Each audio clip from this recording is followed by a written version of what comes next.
What is up, entrepreneurs, business owners, and probably my grandma? I'm Corey, and you're listening to Business Vibe, the channel that brings you interviews with successful entrepreneurs.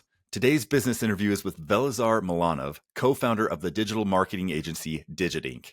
You'll learn how Velizar started his digital marketing company, how he was able to find the perfect co-founder, and his advice to people that want to start their own business. I hope you enjoy this interview as much as I did. Okay, well, to kick it off, do you mind telling us a little bit about yourself before you started with Digit Inc? So I do have a bachelor degree in strategic marketing planning. And actually, to be honest, my co-founder was a colleague of mine in university, and this is how we met, which was pretty cool. And yeah, I started like my first job was in a call center, honestly. I was taking like technical calls for like different projects and stuff. And then I started, being interested in digital marketing. I started some different freelance gigs. I lived a while in Spain, in Granada, and this is when I started really freelancing. And when I came back to Bulgaria, I landed my first job as a marketing manager for a company here. Then I moved to like a different marketing managers positions in different companies. And at some point, Daniel and I, my partner, we decided to kind of partner up and start our journey. So, what kind of inspired you to start this specific? Yeah, it kind of came naturally. I was selling stuff online since I was like 16 or whatever. We have our own version of eBay here. So I was just like buying stuff from like local shops and selling it online. So back then, this is what I did with like 150% margin. So back then it was working really well. And for a 16-year-old kid, it was good. So I always knew that I wanted to, have something on my own, have my own business and stuff. But up until that point that I was interested in digital marketing, I did not know that this was going to be my thing. I thought that I was going to have like this, let's say, more of like a normal standard business, like I don't know, like a coffee place, a restaurant, something like that. And when I started understanding more about digital marketing, I was like, that's interesting. And like, first of all, with Daniel, we were like just freelancing together, and then it like slowly matured to like an agency state. Awesome, awesome. Okay. So it sounds like you were lucky enough, a lot of people want to find a co-founder. It's a lot of times they wonder how they can find a co-founder. And it sounds like you got pretty lucky finding somebody that you work along well with. Yeah, that's correct. And since then, I had other business endeavors as well with other business partners. And honestly, this is my best business partner just because we're so different. For example, I'm more of like a techie guy. I know how to set up everything. And he has just like a different type of personality. He's more like the guy who just likes to talk about stuff. So we complement each other really well. And I think this is super, super important whenever you're choosing a partner to do like whatever you want to do. And yeah, I think that is pretty helpful. When you started your agency, what was your initial vision for it? And how has it like expanded and grown and changed over that time? How long And have you it's been doing this? I think it's 6 years now, six, seven. I gotta check like when exactly did we start the whole thing. But that's a great question because in the beginning, like our vision was like way different than it's currently. Just because back then it was just me and Daniel, and we were branding ourselves as a digital marketing team because back then there were a lot of agencies, and we were like, okay, people don't really like working with agencies just because they were burned, blah blah blah. And we're like, okay, we're gonna brand out ourselves as a team. We're basically a team that is embedded in your company, and it feels like a natural extension of your marketing team when it comes to like digital marketing stuff. And that worked really well. It's just that at some point we hit a ceiling just because Daniel and I had like a certain amount of workload that we could handle, and above that it wasn't really scalable. So this is when we decided to move to like a more of a traditional agency type of structure. So like what were your first steps to once you like figured out, okay, this is the path we want to take, or what were your first steps to getting off the ground? Yeah, that was super interesting, honestly. Both Daniel and I had like our part-time or full-time jobs. I don't remember if Daniel was full-time, but I was part-time working as a marketing manager here in Bulgaria for a brokerage company. So I was working part-time there. We were also studying in university, and on the side, we were starting this business. So I through like the connections I made via like freelancing, I Mhm. found like one client, and through Daniel's connections, who was also like freelancing at the time, we found like another client. So these were our two initial clients, and like my client, the one that I brought, was like super small cosmetic company here in Bulgaria, but the one that Daniel brought was a pretty big name back then. I don't know if you have heard of Hacker Paradise. So we were their digital marketing team for 2 years, I believe. So yeah, this was our first big fish, and we were like super excited about it. But we were both like working, our jobs at the same time. And at some point, our workload at the agency got so big. So Daniel kind of, ended his thing at his job, and I basically made my employer our client, who is actually still staying with us. It's been like 80 years since we started working together. So that was pretty cool. So this is how we got our first three clients, I guess. So you're primarily based in Europe, and you get most of your clients in Europe then. Not really. I mean, honestly, 80% of our clients are North American, so either US or Canada. So how do you juggle that kind of time difference and time zone and stuff? Is that hard? Or? Sometimes it is hard. In the beginning, we used to be on Zoom calls to like, 11 p.m. our time, 1 a.m. our time. It was hard just because we wanted to get started. But then we just set some ground rules. Hey, we don't work, past 8 p.m. our time or whatever. And it's all about like creating a system that works on both ends. And I think that people appreciate when you put like boundaries and you're like, okay, like I'm gonna do everything that you want, but I'm not available for a call after 8 p.m. my time or whatever. And this usually works. I mean, people are super fine with that. So like your strategies to acquiring and retaining your clients, what's worked the best for you to do that? That's a great question as well, because we have tested a lot of stuff. We tested when it comes to like client acquisition, we tested like cold emails, cold calling, PPC, any type of PPC, so Facebook, LinkedIn, Google, all that good stuff. What else did we do? Attending some conferences, networking. But honestly, the best clients come from referrals, just because if I like working with client A and client A recommends client B, Mm. most likely I'm gonna be, liking working with client B as well. And it seems super important to build like core a couple of core clients, let's put it that way, who constantly like refer you to like other businesses that they know, and that's super super helpful. And we tend to have a couple of those who are just like constantly feeding us new leads. And another great source actually are those ranking platforms. So, for example, I don't know if you're familiar with Clutch. I don't know, like, how did you find us? But Clutch is like a ranking platform for like different agencies, even for like accounting firms, like all that service-based types of businesses.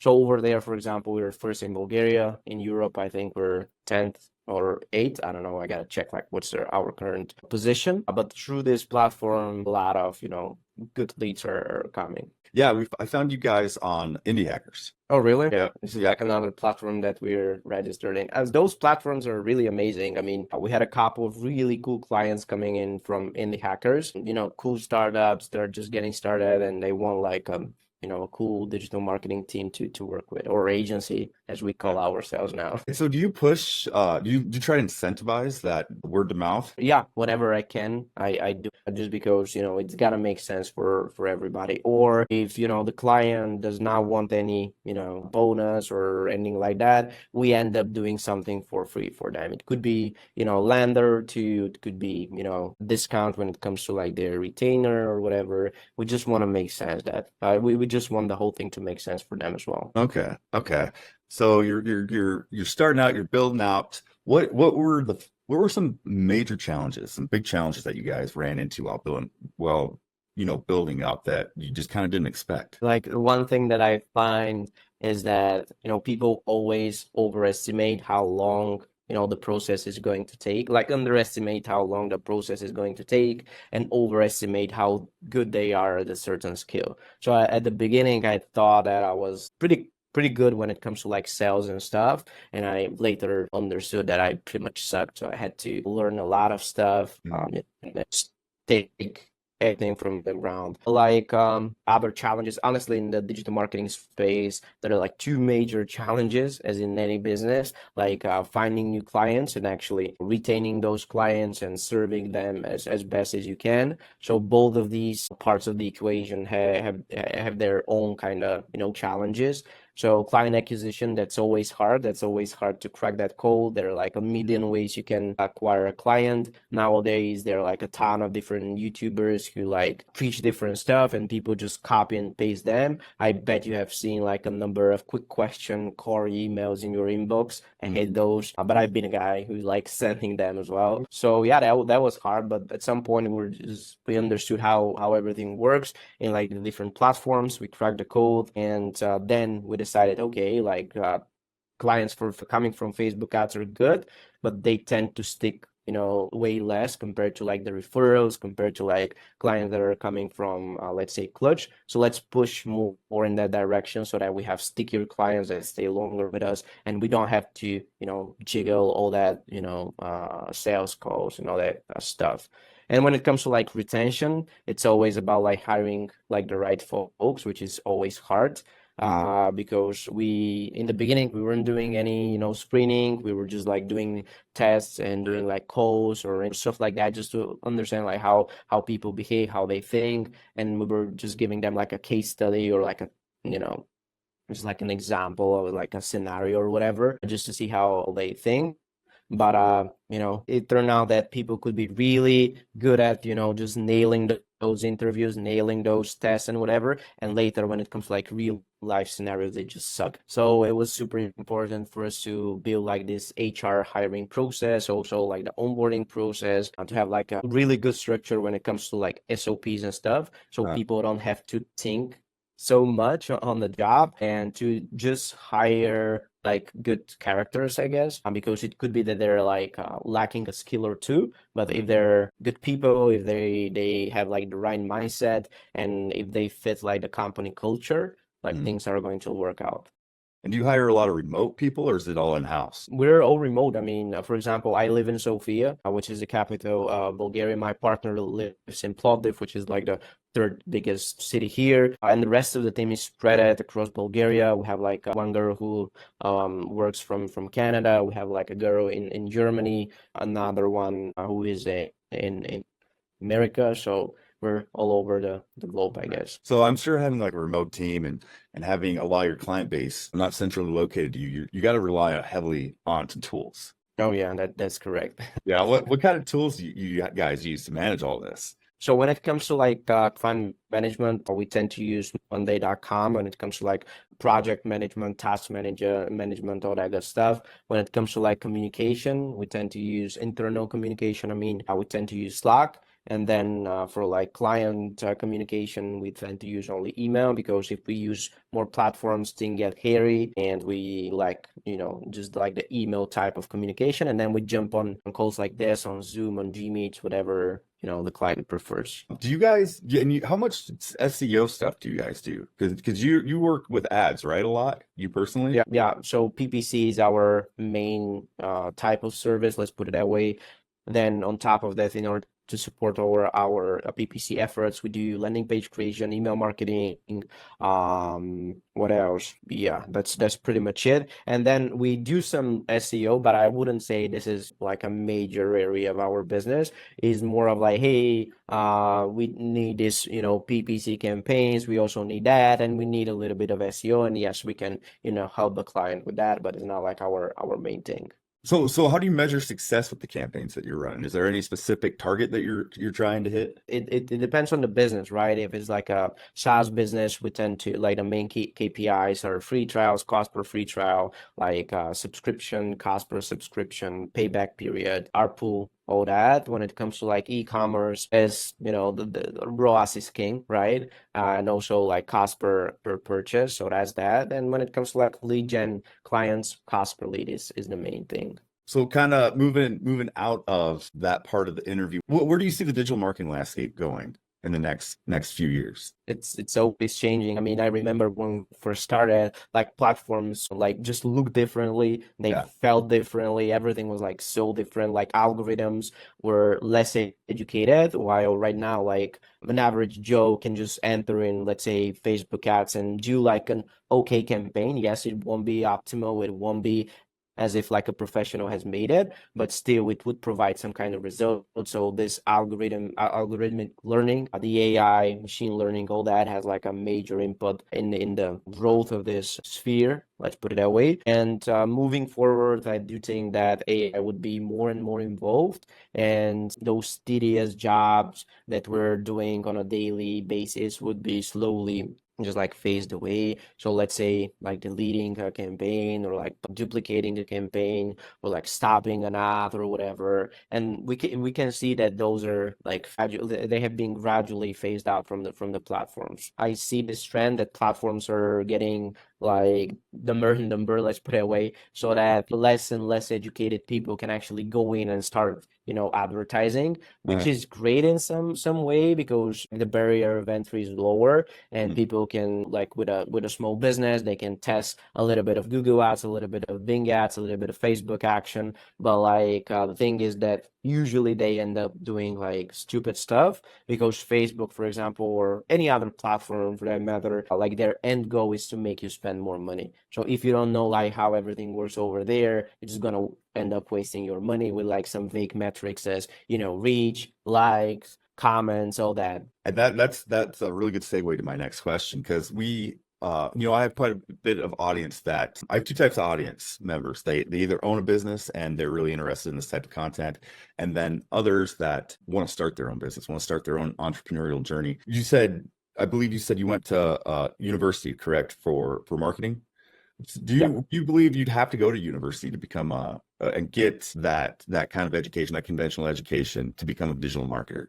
Not really. I mean, honestly, everything that I learned in university were just like the foundations, right? I mean, like how business works, how marketing works in general. But when it comes to like the specifics, like how digital marketing works or like how Facebook works, these were like things that I had to crack on my own. So I did not, rely on my education to do that for me. I was like proactive when it comes to that. I went to like a lot of, different events, purchased like a ton of, different courses just to understand like how everything works. And I, put my money on the line when it comes to like tests so I can see like how everything works. You recommend any courses? Not really. Yeah, just kind of overall kind of digital marketing courses to learn the different platforms. Yeah, I should say that the courses that the different platforms provide. So let's say Google has their own type of courses when it comes to like Google Ads, Google Analytics, Google Tag Manager, all that. That's a good foundation so that you can understand like how everything works when it comes to like interface, the logic of the algorithm. But you should always take everything with a pinch of salt, just because these platforms, at the end of the day, they want you to spend more money inside them. Everything that they teach is not always like what you really want to accomplish using those platforms. So that's important. So that you should rely on like third party, let's put it that way, courses. Honestly, right now, I do not have a recommendation. It's been a while since I purchased like an online course for digital marketing. Well, so you as a digital marketer with clients, what do you see clients do like mistakes in the digital marketing area?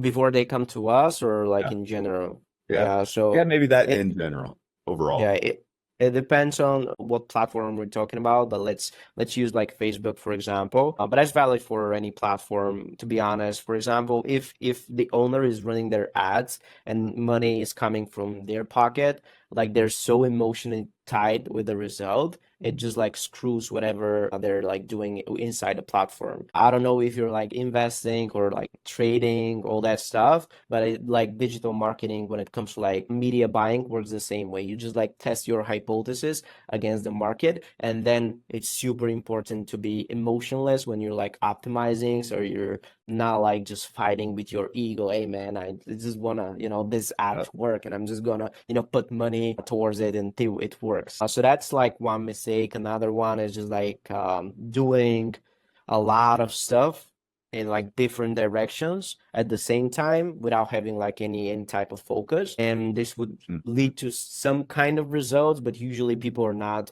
happy with them just because they have like a little bit of, success, let's say in performance campaigns, a little bit of success in awareness campaigns, but all in all, like the accounts, they're not happy with the performance of the account. So that's important just to have like a focus and, have like their priorities right. And the third mistake that I see over and over again is not proper conversion tracking, which is super important because honestly, nowadays the algorithms are so smart that they need like this constant feed of information of who converts and who does not convert. So when your website or campaign or whatever is lacking that, it's just like it screws everything. And I've never thought about that kind of like a stock trading thing. Like you really need to take your emotions out of it. Exactly, man. To be honest, I do have like a ritual that I do before I do major optimizations on ad account because even though, I'm the owner of the agency, I'm still working on some ad accounts, the most important ones, to be honest, because I want to be involved in this day-to-day work when it comes to digital marketing because I think it's super, super important. And I tend to, drink my coffee, then do a little bit of meditation, and then I do the optimization just to make sure that I'm in the right headspace.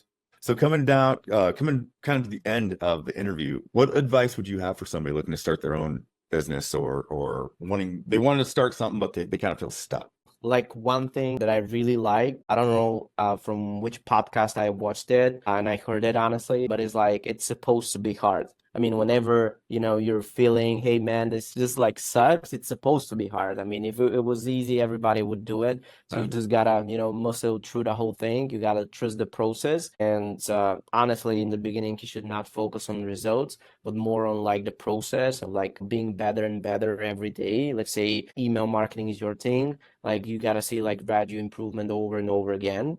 And as I said, success takes a lot of time, and usually the people, underestimate, how much time it's gonna take. So yeah, just take that into consideration. Is there anything you'd like to share with the readers, the watchers? Anything coming up with Digi Inc. that you'd like to share? Anything like that? So one thing that we're currently experimenting and we do see success is our free trial offer. So Mhm. basically for 14 days, people can work with us for free and we can see if we're a fit. Usually there are not a lot of, agencies that offer that because it takes a lot of, workload, especially in the beginning to set up all these ad accounts, all that. And we do offer that for free just to see if we're a good fit. If not, everybody goes on its own way. So, hey, it was Yep. awesome to meet with you. Thank you very much. I appreciate it. Likewise.